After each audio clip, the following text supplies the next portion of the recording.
just want to talk about CES 2025, specifically NVIDIA in CES. Okay. So there has been I think eight announcements in NVIDIA CES 2025.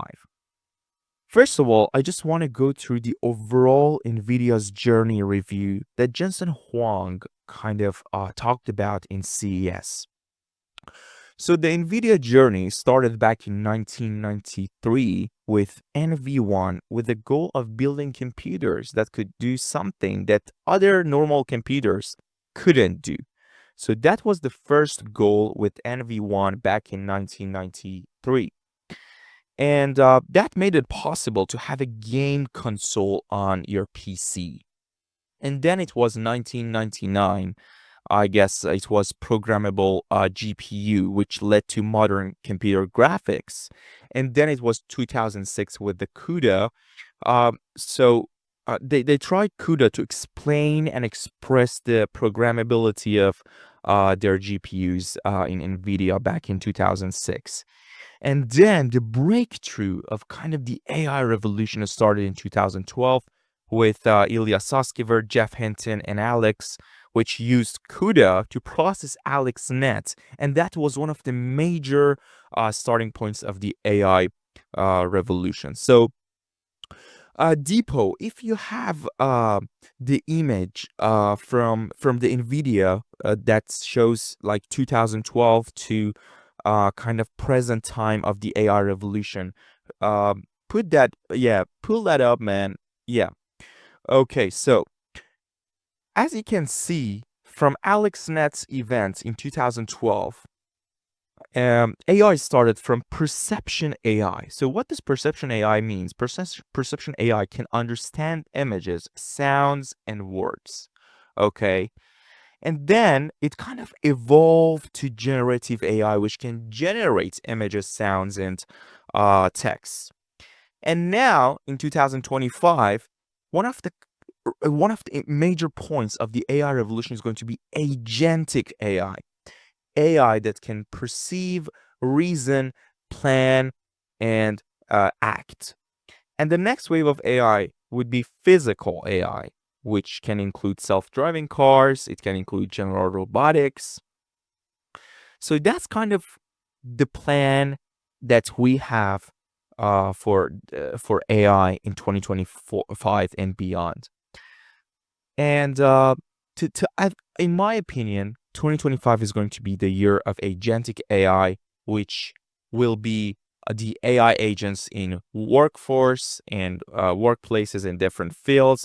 And of course, it's going to be physical AI, including autonomous vehicles like Tesla and general robotics like humanoid robots like Optimus for Tesla as well. So that's going to be wild in this year and beyond. So we don't need that picture, Deepo. Yeah, we don't need that. In 2018, if you remember, the first kind of form of transformer started with Google Birds. And that was a crucial change of landscape in AI and computing. And that was the moment that we realized AI is different from programming, from instructions, from coding. And it's going to be machine learning, and it's going to be kind of a neural network models that we can expose them with massive amounts of data, and they can learn like a child by themselves. So that's how we differentiate the traditional coding instruction and CPU software with machine learning neural network GPU AI from 2018 event and the release of the first for transformer Google BERT. So that was the overall NVIDIA's journey review that Jensen Huang shared in CES 2025. The first update that Jensen Huang shared was GeForce RTX Blackwell 5090, so 50 series. GeForce kind of enabled AI to reach the masses because it's the backbone of hardware, and it's one of the main cores of the AI training process. I always say why. I think back in 2024, when everyone was saying Nvidia stock price is going to be a bubble, I was saying no. Why? Because Nvidia is producing one of the main cores and one of the main uh parts of the AI training process. So we need the hardware GPU, which is produced by NVIDIA, and of course AMD, but massively produced by NVIDIA, and they are the pioneer in this hardware part. And we need electricity, so data centers matter. And then we need massive amounts of data, so data company matters as well. So those are the three, and of course we need the large language model, the LLM foundational model as well. So those are the 3 to 4 main parts, and NVIDIA was producing and is still producing the one of the main cores and the hardware in this AI revolution for AI training process. So of course they are not a bubble. And I was shouting out, like I was sharing this to everyone. Hey, NVIDIA stock price is not going to be a bubble. It's going to be wild. And I think they are one of the pioneers, and they are one of the forces and the main players in this AI revolution. So, Deepo, pull the video of the new GeForce RTX Blackwell introduced by Jason Huang. So let's see that.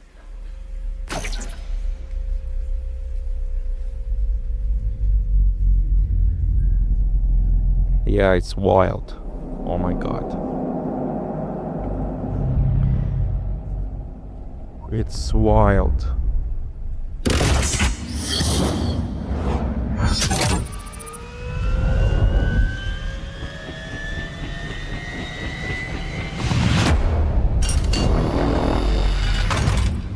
This one is amazing.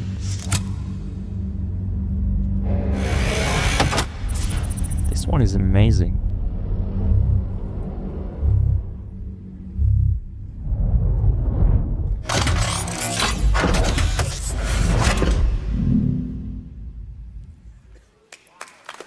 So that's it. Okay. Wow. The GeForce RTX Blackwell is amazing, man. I mean, come on. So it has 2x the speed of the 40 series and 49 series. And it is powered by AI, gaming, and creativity, which is amazing. The shader can carry neural networks, which is new, and AI is making its hardware now. So it's a sign of the Life 3.0 and the digital superintelligence, because now AI can redesign its hardware. And we humans, as Homo sapiens, we can't like remarkably redesign our hardware. Of course, we can do like gene sequencing, we can do some gene editing with CRISPR and other methods, but still we can't do like we can't change remarkably our initial design like in DNA without doing some wild mutation which will lead to the destroying our body, or a kind of cancerous producing cells. So that's the sign of super digital intelligence and Life 3.0. If you want to compare the speeds versus fees for the RTX 4090, I think it's yeah, RTX 4090, the price is um 1599, which is the fastest GPU now on Earth. And we have RTX 5070, which has the 4090 performance, and you can just upgrade it by $549. Yes. And now the RTX 5090 has twice the performance of 4090. And the price is not twice. The price is just nearly like $2,000. So as you can see, there's no linear increase between the speed and the price. And that's impossible without AI. Designing its hardware, bringing down the cost to increase the performance massively. And that's going to be something that I'm going to talk about when I'm talking about competition part 2 of this episode. So Bear with me on that one. And it managed to put these gigantic GPUs into the laptop, which is crazy. If you can pull that up, a depot, the picture of RTX 5070 laptop, which is nearly $1,300, and put the video up, which Jensen is talking around the putting the GPU in the laptop as well. So let's go. Can you imagine? You got this incredible graphics card here, Blackwell. We're going to shrink it and put it in there. Does that make any sense? Well, you can't do that without artificial intelligence. And the reason for that is because we're generating This is wild. most of the pixels using our tensor cores. So we ray trace only the pixels we need, and we generate using artificial intelligence all of the other pixels we have. As a result, the amount of the energy efficiency is just off the charts. The future of computer graphics is neural rendering, the fusion of artificial intelligence and computer graphics. Okay, yep. We don't need that anymore. So that's wild, man. And that was the first update for NVIDIA. It was GeForce RTX Blackwell 50 series, which has twice the performance, but the price is so low regarding the 2x speed and the performance upgrade for 50 series. So the second update of NVIDIA was Blackwell Giant chips and NVLinks. GeForce kind of democratized the AI. So what does AI democratization means? AI democratization means putting AI in the hands of users, okay, without specialized AI or even technical knowledge. So anyone can use AI in their own field and enterprise without needing to have the technical knowledge of AI or machine learning or deep learning or neural networks. And that's how the GeForce democratized AI. And AI democratization by its hardware is a massive improvement and advancement in the AI revolution. So that's important. I want to talk about scaling law, which Jensen talked about in CES 2025 around NVIDIA. And scaling law shows that the more training data you have and you give to the larger model, the more compute you apply to it. Therefore, the more effective or capable your model will become. And that's kind of wild because Jensen said internet is producing double the data each year. And according to him, I think humanity will produce more data than all the data that humanity has ever produced in this year, 2025, which is wild. So gigantic amount of data production is ahead of us in this year. And all these data can be used to train foundational knowledge of AI models. So if you can pull the picture of Jensen Huang pre-training scaling to post-training scaling up. Yes, that one. Exactly. So as you can see, he talked about the pre-training scaling, which we expose the foundational model to massive amounts of data. And after that, there are two other scaling laws. One is post-training scaling, which uses technique like reinforcement learning and human feedback with high-quality prompts to help AI refine its skills after generating in the first place. So that's kind of wild. And then we have test time scaling law, which is when AI is being used, and AI has the ability to apply different resource allocation instead of improving its parameters. So like reasoners, like if you use chat GPT now or O3 model, you can see that it's a reasoner. So it tries to give you answers step by step, or it gives you different responses, or it thinks actually like it takes 10 seconds if you use Grok, or maybe sometimes like less, 5 seconds to give you the answer. So that's kind of the reasoners, and those are the next ones that and the current ones that with the O3 and O3 mini model OpenAI is trying to achieve. And that's where the test time scaling law comes. So we don't need the picture anymore, Depot. And then Jensen Huang introduced the giant Blackwell hips. Why he introduced that? He introduced that because of scaling laws. We need a huge amount of computation to train our models and to build better intelligence to solve complex problems. In part two, I'm going to talk about intelligence and how does it relate to solving complex problems regarding its definition. But for now, let's just look at the giant Blackwell hips introduced by Jensen Huang. Um, let's just look at that one. Put that up, Depot. You don't ever want to reach your hands into a dark place.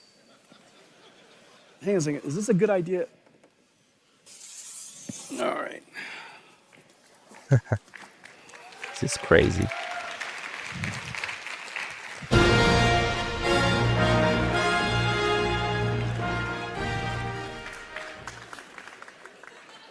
This is crazy.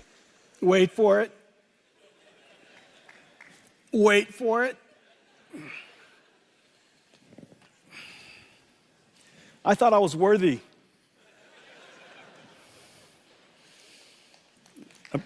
Apparently, Yonir didn't think I was worthy. All right. This is my show and tell.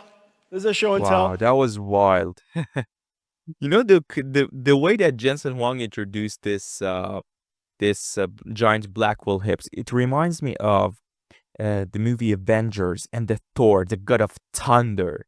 You know, you have to be worthy to get that hammer, and Jensen seemed not worthy, you know, and the audience was dead in CES. Come on, Huang is there, like one of the main players in the AI revolution. Give him some respect and try to, you know, clap for him.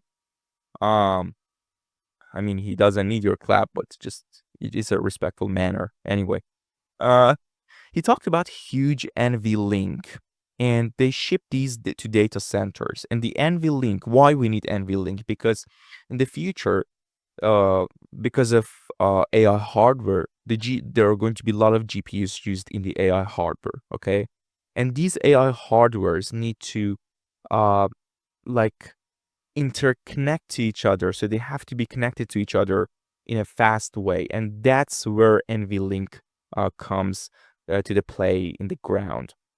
So that's important. And the fact that in one generation of Blackwell, they reduced the cost of training models by a factor of 3, and that's a factor of 3 per dollar. So if they want to like increase the size of the model by 3, the cost will be the same. And that's crazy. You know, that's crazy. Of course, every data center is limited by its power. So the performance per watts of the new Blackwell is like 4 times the last generation. When the performance is 4 times, it means the revenue is 4 times, and that's going to be wild. And that's why we need a huge amount of computation. So we need huge chips like this new Blackwell introduced by Jensen Huang. And that was the second update, the Blackwell giant chips and NVLinks. The third update was agentic AI. I told you about agentic AI just like I think 5 minutes ago. Agentic AI is the kind of AI that understands and try to just reason the kind of way through the answer as well. So it can perceive, it can generate, it can understand, and it can do a kind of logical way of answering. And agentic AI is a perfect example of test time scaling law. In the future, many AI models will work together in the background, so like customer service or any other kind of fields. NVIDIA indirectly wants to integrate its AI technology into different software, the way that they did back in 2006 with CUDA, okay, to explain the programmability of their GPUs. They want to integrate AI into libraries with 3 kind of methods to help the agentic AI grow. First is NVIDIA NIMs, which is AI microservices. The second is NVIDIA NeMo, which is digital employee and AI agents in the workforce, which is mentioned by Sam Altman, Mark Zuckerberg, and others as well. So 2025 is going to be the year of agentic AI and, of course, physical AI in the world of autonomous vehicles and the general robotics like humanoid robots like Optimus. One kind of important things that Jensen Huang said is wild. He said 2025 is going to be the year of AI agents, and in the future, the IT department of every company will be the HR department of AI agents. Let's have a look. Deepa, pull that up. Let's go. The IT department of every company is going to be the HR department of AI agents in the future. Today, they manage and maintain a bunch of software from the IT industry. In the future, they'll maintain, nurture, onboard, and improve a whole bunch of digital agents and provision them to the companies to use. Okay, This and is so wild. your IT department is going to become kind of like AI agent HR. And on top of that, we provide a whole bunch of blueprints. Wow, that's wild. So that's it. We don't need that depot. That's wild. I mean, the kind of now AI agents are going to be in workforce, and that's where agentic AI comes from.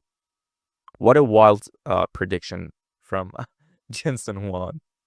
So also the third thing, like after NVIDIA names and NVIDIA Nemo, the third thing that NVIDIA is trying to use to help the agentic AI grow is the blueprints.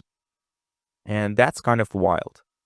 Also, they announced foundational models based on NVIDIA Llama language models, which are wild.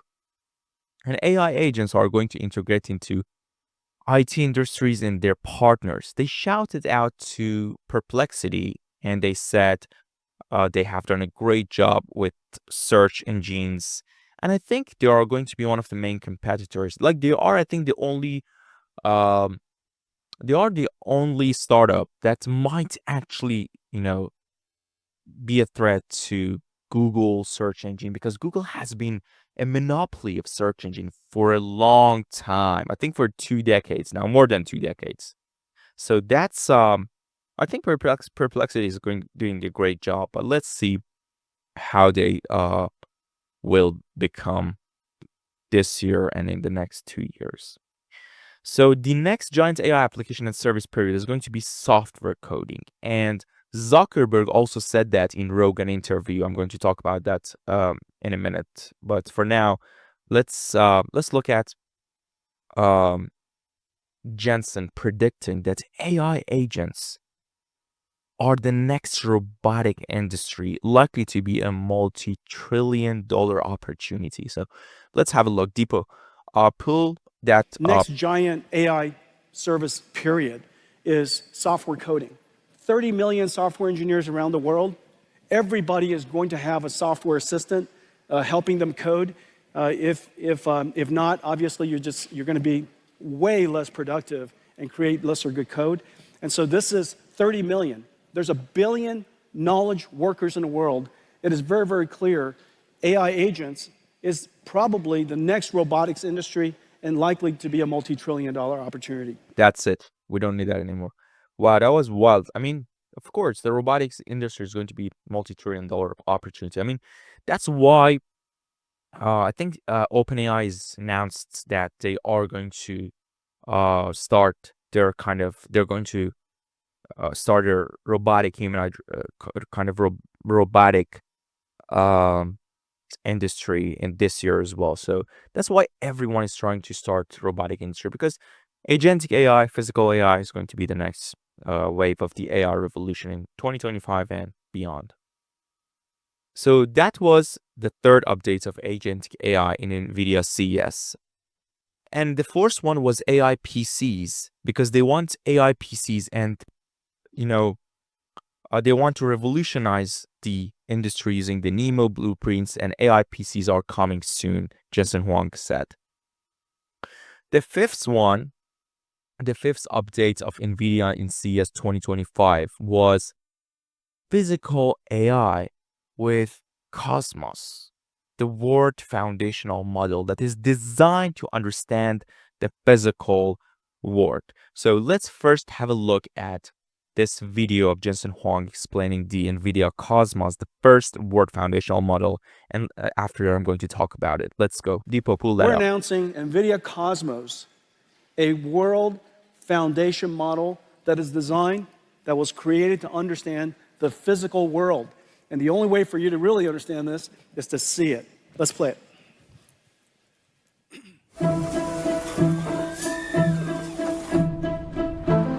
The next frontier of AI is physical AI. Model performance is directly related to data availability, but physical world data is costly to capture, curate, and label. NVIDIA Cosmos is a world foundation model development platform to advance physical AI. It includes auto-regressive world foundation models, diffusion-based world foundation models, advanced tokenizers, and an NVIDIA CUDA, an AI-accelerated data pipeline. Cosmos models ingest text, image, or video prompts and generate virtual world states as videos. Cosmos generations prioritize the unique requirements of AV and robotics use cases, like real-world environments, lighting, and object permanence.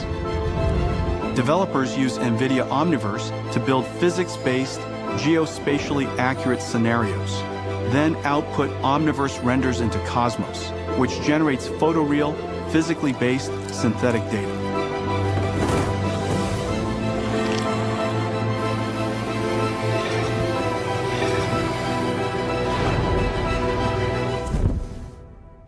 Whether diverse objects or environments,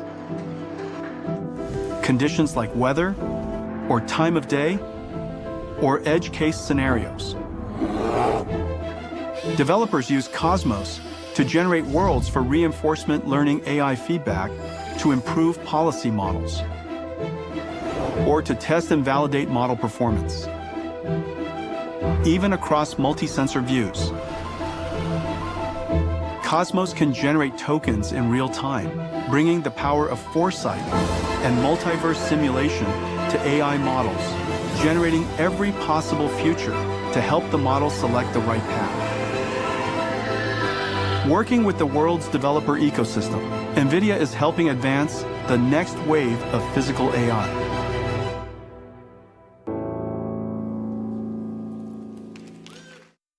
Okay, that's wild. NVIDIA Cosmos, everyone. What the first worst foundational model. We don't need that anymore. So the reason why virtual reality and NVIDIA Omniverse matters to train physical AI because they are trained and they are virtual reality based on the physical nature of our reality, the physics, they are following the rules of physics. Okay. So they can be used to train like humanoid robots. So we can prevent the errors and the cost of, errors of robots in the actual and the physical world by training them in a simulation in a virtual reality like NVIDIA Omniverse. And we can use the foundational model of NVIDIA Cosmos to train them. So that's going to be wild. And that's why simulation and VR matters. Like I remember in the first episode of, this podcast, I said the kind of VR glasses, VR goggles of Apple it wasn't a revolutionary product. And I think I was right. It wasn't a revolutionary product. I mean, compared to iPhone when Steve Jobs announced that. But in the future, it will be because those goggles are going to be used to generate moves in the virtual reality, in the simulation when humans are using them. And those moves, we are going to use those moves as data to train the actual humanoid robots in the Omniverse using this foundational model Cosmos. So those are going to be what, like both Meta Ray-Ban glasses or the VR goggles of Apple. Those are going to be wild, I think, this year and the next year in 2026 as well. So those are going to be so good. So Cosmos was trained on 20 million hours of video, the world's first foundational model. 20-hour video focused on physical dynamic on things like nature, themes, humans, walking, hands, moving, manipulating things, and fast camera movements as well. So, and of course, it's open source. It's open license and it's available on GitHub, which is amazing. There are three computers that you need to train, um, kind of, for every robotic factory, you need three computers. Depot, if you can pull that up, of DGX, AGX, and the Omniverse with Cosmos, the three computers. So the first computer you need to train the AI model is DGX, which I think is familiar to you because they used DGX, I think, back in 2016 for the first time. NVIDIA and Elon and OpenAI, they tried to use this to train GPT. And you need computer to deploy the AI inside the robot or the autonomous vehicle or car. So you need AGX. And you need the computer to connect the two like digital twin omniverse with Cosmos. So those three computers you need in every robotic factory, according to Jensen Huang. And it's going to be wild because industrial digitalization will happen, like automation will happen, and everyone wants to use Omniverse to digitalize their own industry because we have so much waste as a human, in $50 trillion worth GDP. So we can increase the efficiency and we can decrease the cost. And in the future, like every factory will have a digital twin, and they can use Omniverse to produce different scenarios and see which one is more efficient in case of costs. So that's going to be wild in the future. So the physical AI was the fifth announcement in NVIDIA CES 2025. The sixth announcement was autonomous vehicles. And, Jensen mentioned Tesla's success and revolutionized autonomous vehicles. And NVIDIA offers three computers to train the AI, deploy the AI, and the Cosmos, which I talked about them. NVIDIA has announced a Toyota partnership to create next generation AVs. So other companies are trying to uh, become autonomous as well. So that's going to be wild. He predicted that autonomous vehicles would be the first multi-trillion-dollar robotic industry. Let's have a look at uh, that video. Depot. Pull that out. And so this is going to be a very large industry. I predict that this will likely be the first multi-trillion-dollar robotics industry. This business for us, Wow, that was wild, man. That was wild. So it's going to be $1 trillion industry. I mean, I think regarding Tesla, the stock price of Tesla is going to be wild in the next 4 years because of both autonomous vehicles and Optimus humanoid robots. So that's going to be wild, man. And they announced Thor, a robotics computer for cars, AV computer to predict the moves in the row, which makes it safer. And I think Elon said the same. So it's going to prevent the amount of accidents happening in the rows, and it's going to be much safer at the end comparing to human drivers. So that's going to be wild, man. And that's great for society in case of transportation. The seventh announcement in NVIDIA was for robotics, okay? Jensen said something so crucial, man. He said the Chat GPT moment for general robotics is just around the corner. Let's have a look at that one. Depot, pull that up, man.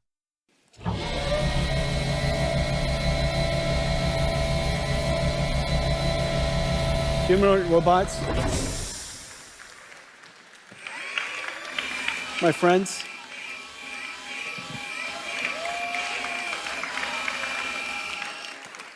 the ChatGPT moment for general robotics is just around the corner.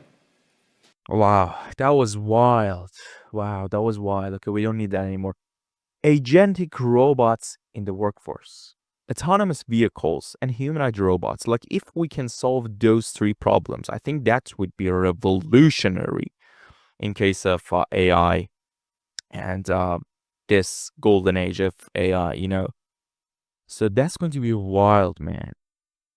Um, and NVIDIA Isaac Group will provide technologies for robotic industry as well. So that's going to be great. The last uh the last announcement of CES 2025 regarding NVIDIA was Project Digits, which is the abbreviate for Deep Learning GPU Intelligence Training Systems. DGX-1 revolutionized artificial intelligence with OpenAI, as I told you, and supercomputers is going to be wild for AI researchers and startups. So first, let's look of what is Project Digits.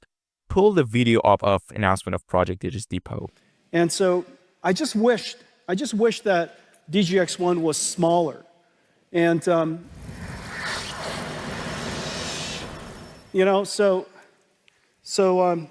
imagine,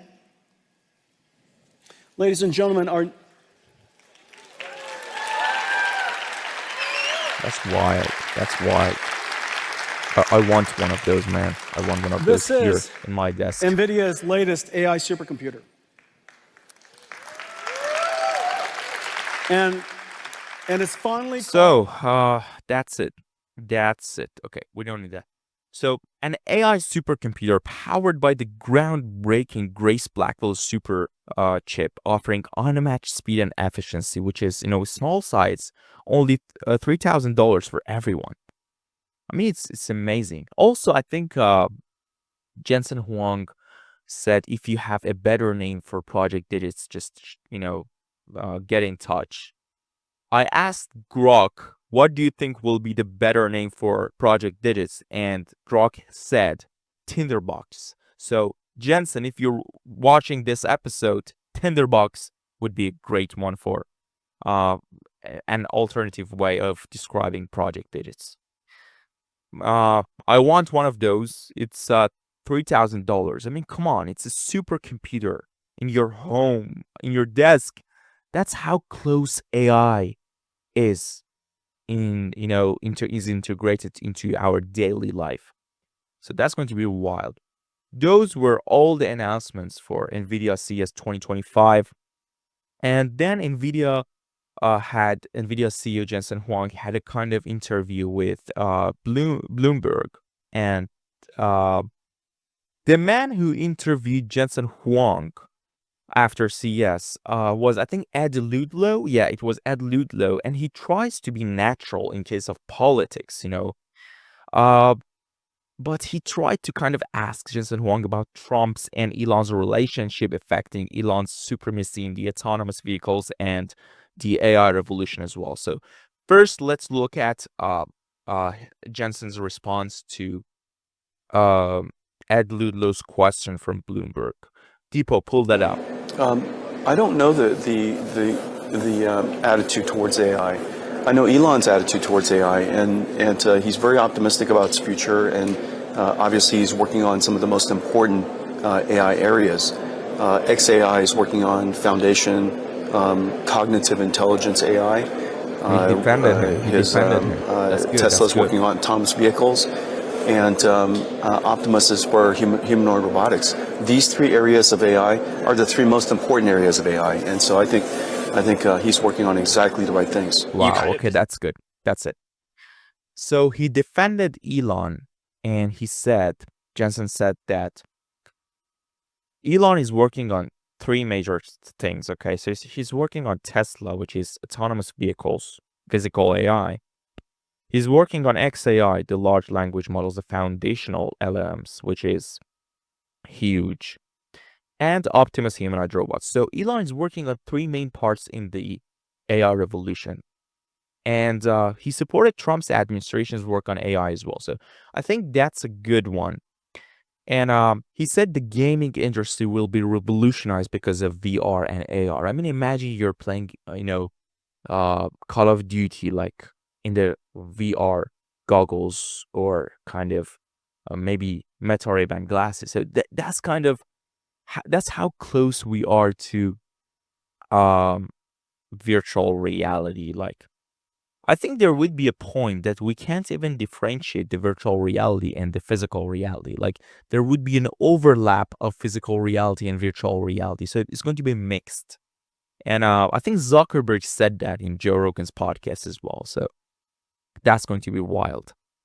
And also the fact that NVIDIA published a document saying that the Biden's administration's AI diffusion rule, which stop innovation and undermine the America's global technology leadership. So what is the AI diffusion rule from Biden's administration? So the rule is that, you know, the export control should be applied to AI chips and hardwares to different competitors like China and Russia. So we're going to kind of regulate the export of these um, technologies, and that's kind of wild in case of innovation. It's like a bureaucracy, like over regulating and bureaucracy. I don't think it's going to be a good move in this AI revolution if we want to achieve AGI and super digital intelligence, which benefits all the humanity and society as well. So that I think Trump's going to change that. I think Trump's inauguration is is today that I'm recording this video, but I think Trump's going to change that. Of course, Elon is going to be one of the main people who disagrees with that kind of rule as well. And NVIDIA CEO also had a great conversation with Tiffany in Tech as well around labor shortage issue and the importance of robotics. So he said because of aging population and declining birth rate, we need robotic systems because uh, there is a shortage of labor. And it's kind of funny because it's like a paradox of labor shortage and increasing unemployment rate because of the AI revolution. And it's like the cause is the solution as well in different contexts. So let's have a look at this video from Tiffany Tech and NVIDIA CEO talking about the labor shortage and the importance of robotics. Pull that up, Depot. The world needs robots.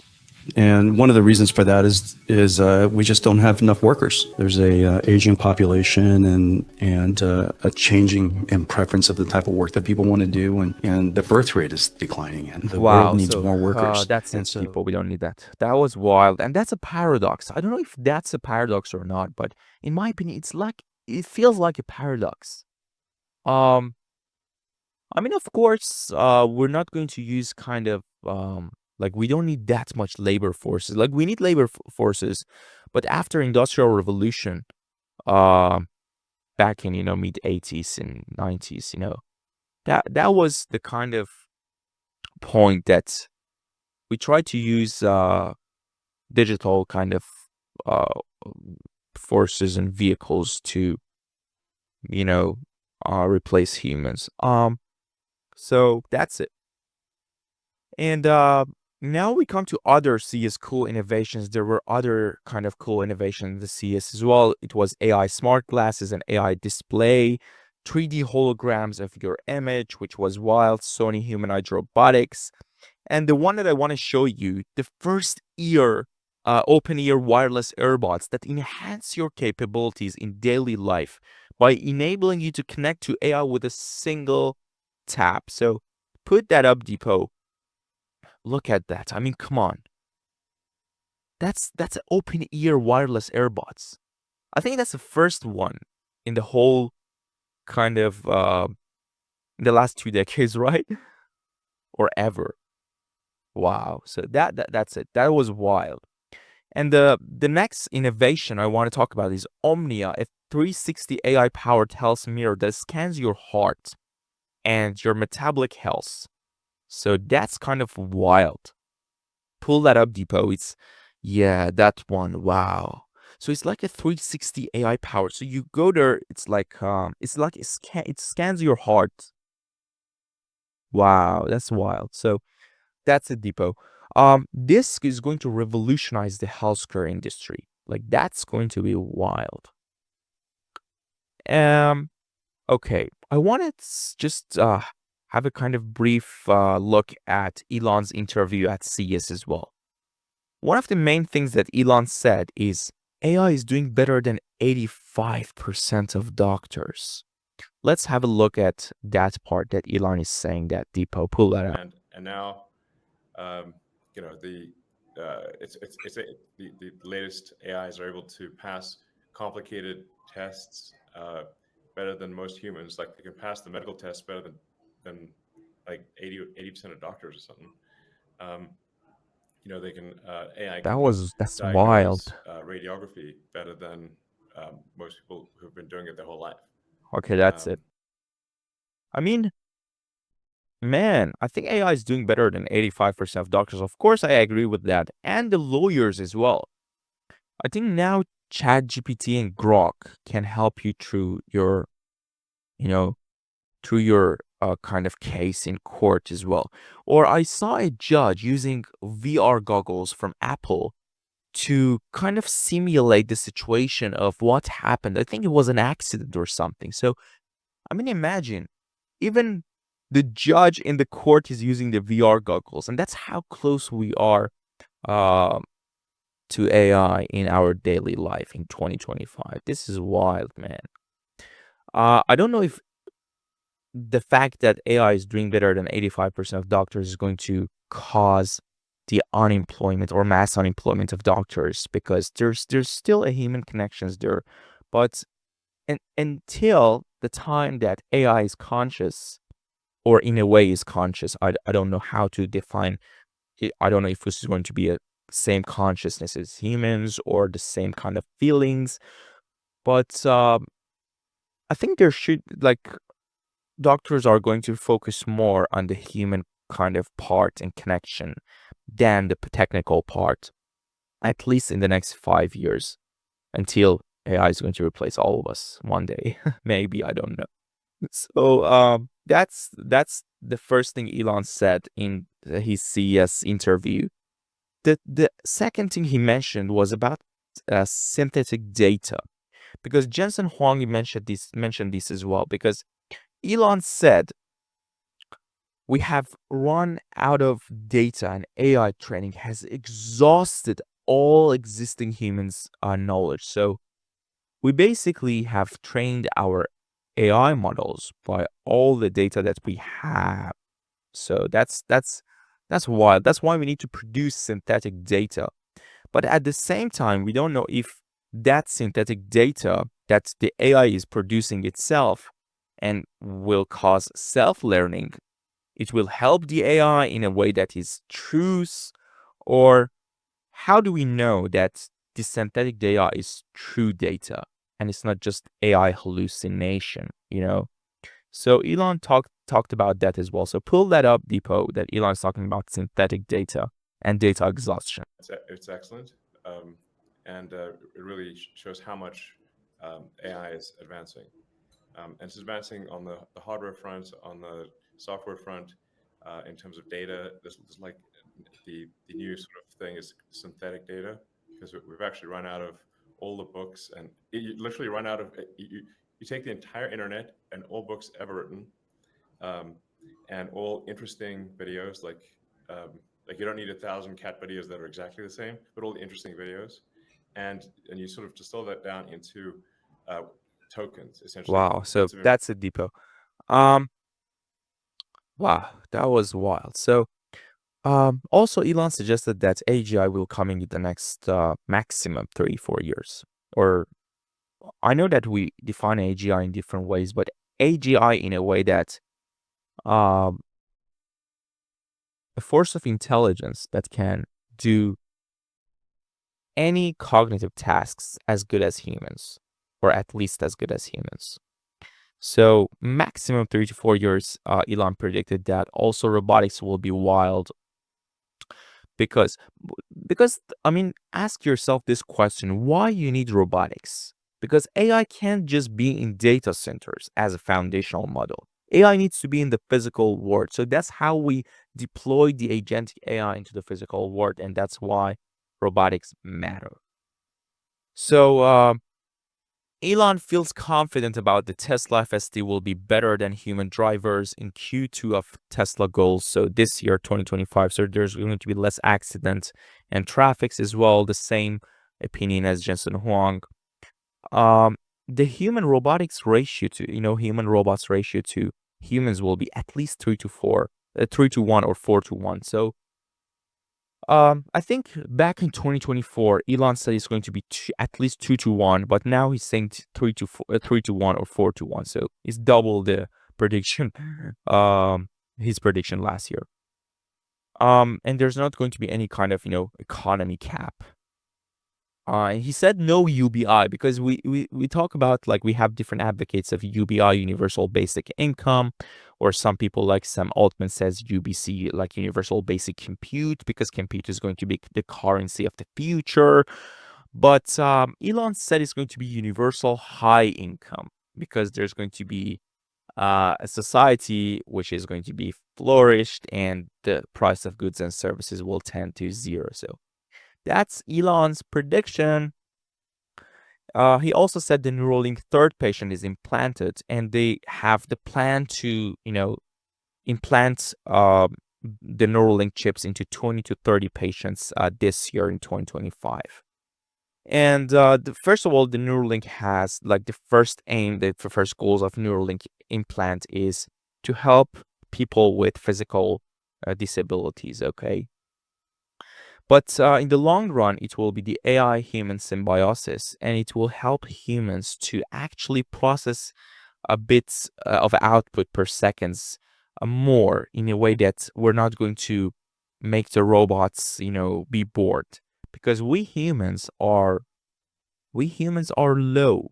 We're low at bits of output per seconds unless we're writers.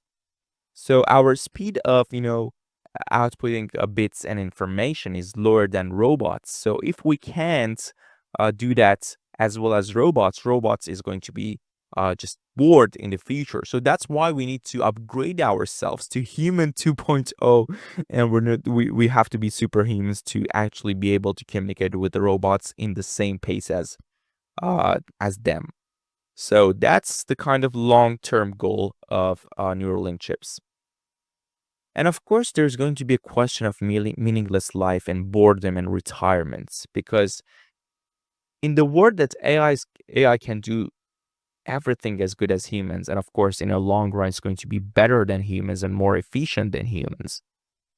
What do we do? Like, retirement? I mean, I don't like retirement myself. I hate retirement. I mean, of course, because I have ADHD and I have to, like, work a lot, but it's going to be boring, man. And Elon doesn't have any answer for that as well. So Elon is thinking, so what we're going to do when AI robots are going to do better than us, and it's just any task is optional. And some people say, yeah, you're going to spend time with your family, friends. But I mean, come on, like, how long you want to see your wife? Like, more than 2 days in it? If a man or if a woman, it doesn't matter. Like, if they are in the same house more than 2 days, it's going to, be a divorce. In my opinion, it's going to be a divorce. I mean, come on, we have to do something meaningful. Okay, we have to have goals as humans. So that's going to be wild, man. And that was the whole CES 2025 recap. So that was wild.